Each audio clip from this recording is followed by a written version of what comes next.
Capítulo 9. Herodes, depois de construir Cesareia, consagra em honra de Augusto e nela promove espetáculos de incrível magnificência para o povo. Constrói ainda outras cidades e diversos edifícios. Sua extrema liberalidade para com os estrangeiros e severo rigor para com os súditos. 695. Nesse mesmo tempo, a cidade de Cesareia, cujos alicerces tinham sido lançados havia 10 anos, foi terminada, no ano 28 do reinado de Herodes e na 192ª Olimpíada. Ele quis celebrar a dedicação com toda a suntuosidade possível e imaginável. Mandou vir de todas as partes todos os que tinham fama de excelentes músicos, lutadores ou atletas de corridas e das outras espécies de exercícios. Reuniu um grande número de gladiadores, animais ferozes, cavalos rapidíssimos e tudo o que se usa nesses espetáculos, tão apreciados pelos romanos e por outras nações. Consagrou todos esses jogos em honra de Augusto e ordenou que fossem repetidos cada 5 anos. A imperatriz Lívia quis contribuir para essa soberba festividade, em que Herodes não havia poupado despesa alguma. Mandou-lhe de Roma muitas coisas preciosas, cujo valor chegava a 500 talentos. Além de uma multidão enorme de povo que acorreu de todas as partes para ver tão grandiosa festa, vieram embaixadores de diversas nações, convidados por Herodes. Ele recebeu-os, alojou-os e os tratou com grande fidalguia.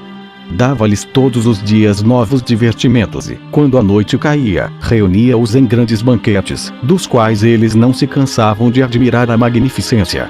Sentia tanto prazer em se distinguir, que se esforçava para que o brilho das últimas ações superasse sempre o das anteriores. Afirmava-se que Augusto e Agripa disseram muitas vezes que a sua alma estava tão acima de sua coroa que ele teria merecido reinar sobre toda a Síria e todo o Egito. 696. Depois dessas festas e jogos celebrados com tanta pompa, ele construiu uma cidade no campo de Cafarbasa, num lugar em que as águas e os bosques a tornavam muito agradável. Era cercada por um rio e por uma grande floresta de árvores muito altas. Deu a essa cidade o nome de Antipátride, por causa de seu pai, Antípatro. Construiu, acima de Jericó, um castelo a que chamou Cipro, nome de sua mãe, e tornou-o tão ilustre pela força quanto pela beleza. Como não podia se esquecer de Fazael, seu irmão, a quem amara extremamente, erigiu vários excelentes edifícios para honrar-lhe a memória. O primeiro foi uma torre em Jerusalém, que não era inferior à de Faraó. Chamou-a Fazaela, sendo uma das principais fortalezas da cidade. Construiu depois, no vale de Jericó, do lado do norte, uma cidade a qual deu o nome de Fazaela e que foi causa de que o território das redondezas, antes deserto e abandonado, fosse repovoado e recebesse também esse nome. Seria difícil enumerar os bens que Herodes proporcionou não somente a várias cidades da Síria e da Grécia, mas as de outros países por onde ele passava em suas viagens. Costumava ajudar parte delas com a construção de novas obras públicas ou fornecendo dinheiro para que concluíssem aquelas que, após começadas, haviam sido abandonadas pela falta de recursos dos moradores.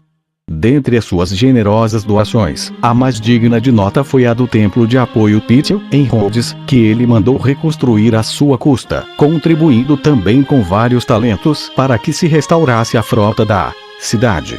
Ele também ajudou na construção de obras públicas em Nicópolis, erigida por Augusto depois da Batalha de Ácio.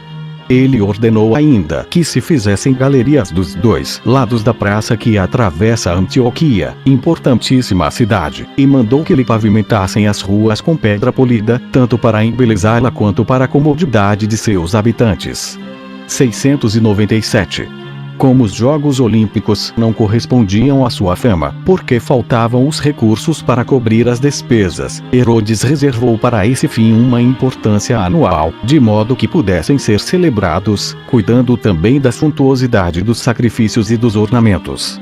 Essa liberalidade tão extraordinária fez com que lhe concedessem a honra de superintendente perpétuo desses jogos. Alguns ficam admirados com as grandes contradições que se acham em Herodes. Quando consideramos a generosidade que ele dispensava com tanta profusão, somos obrigados a confessar que ele era caridoso por natureza. quando se observa, no entanto, as crueldades e injustiças que ele cometia para com os seus súditos e até mesmo para com os mais próximos, não há como negar o seu gênio duro e o caráter violento e inexorável, que não conhecia limites. Embora essas qualidades sejam tão opostas que parece não poderem ser encontradas na mesma pessoa, é minha opinião que elas procedem de uma mesma causa. Como a ambição pela honra era a paixão dominante desse soberano, a glória e o desejo de merecer elogios durante toda a vida e imortalizar a sua memória levaram-no a ser tão munificente.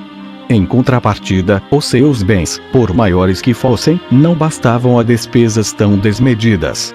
Ele era então obrigado a tratar rudemente os seus súditos e receber assim, por meios indignos, o que a sua vaidade o levava a dissipar. Desse modo, como ele, para não empobrecer, tinha de insistir em fazer tais exações, que o tornavam odioso aos seus súditos e o impediam de conquistar-lhes o afeto, tirava então proveito desse ódio. Em vez de tentar acalmá-los, quando alguém não obedecia cegamente a tudo o que ele ordenava, ou quando ele desconfiava de alguma intenção de mudança em seu governo, devido à dura servidão, ele os tratava com rigor semelhante ao que dispensaria aos piores inimigos. Não poupava nem os parentes, nem aqueles a quem mais amava, porque exigia que todos lhe prestassem respeito e submissão absolutos, por mais injusto que fosse o seu governo. Não precisamos de prova melhor dessa paixão desmesurada pela glória pessoal que as honras excessivas que ele prestava a Augusto, a Agripa e aos seus amigos, pois o seu intento era mostrar, pelo exemplo, de que maneira ele gostaria de ser reverenciado. Como as nossas leis, todavia, têm por objetivo unicamente a justiça, e não a vaidade, elas não permitiam aos judeus ganhar o afeto dos príncipes levantando-lhes estátuas, consagrando-lhes templos, ou usando de bajulações para contentar a própria ambição. Essa seria a razão, julgo eu, pela qual Herodes era tão magnânimo para com os estrangeiros quanto era injusto e cruel para com os próprios súditos. Capítulo 10 Testemunho do afeto que os imperadores romanos tinham pelos judeus. 698. Nesse mesmo tempo, os judeus que moravam na Ásia e na África, aos quais os reis haviam concedido direito de burguesia, eram maltratados pelos gregos, que desviavam o dinheiro sagrado e lhes eram contrários em todas as coisas. Então enviaram embaixadores a Augusto, de modo que se pusesse um fim àquele bárbaro tratamento que recebiam. Esse príncipe escreveu às províncias, reafirmando a manutenção daqueles privilégios, como se poderá ver pela cópia da carta que julgo bem reproduzir, a fim de mostrar a afeição dos imperadores romanos para conosco. César Augusto, sumo sacerdote e administrador da República, ordena o que se segue. Sendo a nação dos judeus, não somente no tempo presente, mas também no passado, sempre fiel e afeiçoada ao povo romano, particularmente ao imperador César, meu pai, quando Hircano era o seu sumo sacerdote, ordenamos, com o consentimento do Senado, que os judeus vivam segundo as suas leis e costumes, tal como faziam no tempo de Hircano, sumo sacerdote do Deus Altíssimo. Que os seus templos desfrutem sempre o direito de asilo, que lhes seja permitido enviar a Jerusalém o dinheiro consagrado ao serviço de Deus, que não sejam obrigados a comparecer a julgamento no dia de sábado, nem na vigília do sábado, após as 9 horas, que seja punido como sacrílego tenha os seus bens confiscados em proveito do povo romano aquele que roubar os seus livros santos ou dinheiro destinado ao serviço de Deus. E, como desejamos, em todas as ocasiões, dar provas de nossa bondade para com todos os homens, é nosso desejo que o pedido apresentado por Caio Márcio Censorino em nome dos judeus seja colocado com a presente ordem em um lugar eminente, no templo de Âncora, o qual toda a Ásia consagrou ao nosso nome. E seja severamente castigado aquele que ousar desobedecer a estas ordens. Vê-se também o seguinte decreto gravado sobre uma coluna no templo de Augusto César, a Norbano Flaco, saudação. Seja permitido aos judeus de algumas províncias, onde eles moram, enviar dinheiro a Jerusalém, como sempre o fizeram, para ser empregado no serviço de Deus, sem que isso lhes seja impedido. Agripa escreveu também em favor dos judeus, desta maneira. Agripa, aos magistrados, ao Senado e ao povo de Éfeso, saudação. ordenamos que a guarda e o emprego do dinheiro sagrado que os judeus da Ásia enviam a Jerusalém, segundo o costume de sua nação, fique a cargo deles, e se alguém, tendo roubado, recorrer aos asilos para se salvar, seja de lá tirado e entregue aos judeus, para que o façam sofrer a pena que os sacrílegos merecem. O mesmo Agripa escreveu também ao governador Silvano, para impedir que se obrigassem os judeus a comparecer a julgamento em dia de sábado. Marcos Agripa, aos magistrados e ao Senado de Cirene, saudação. Os judeus que moram em Cirene fizeram-nos queixas de que, embora Augusto tenha ordenado a Flávio, governador da Líbia, e aos oficiais dessa província que lhes dessem plena liberdade para enviar o dinheiro sagrado a Jerusalém, como sempre fizeram, há pessoas maldosas que o querem impedir, sob pretexto de alguns tributos de que os judeus lhe seriam devedores, quando na verdade não devem.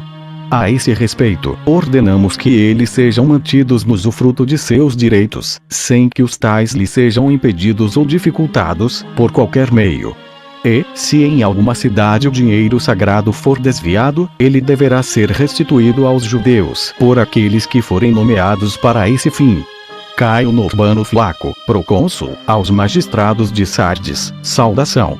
César nos ordenou, por meio de cartas, impedirmos que se perturbe a liberdade, que os judeus sempre tiveram de enviar a Jerusalém, segundo o costume de sua nação, o dinheiro que eles destinam para esse fim, o que me obriga a escrever-vos esta carta, a fim de vos informar da vontade do imperador e da nossa.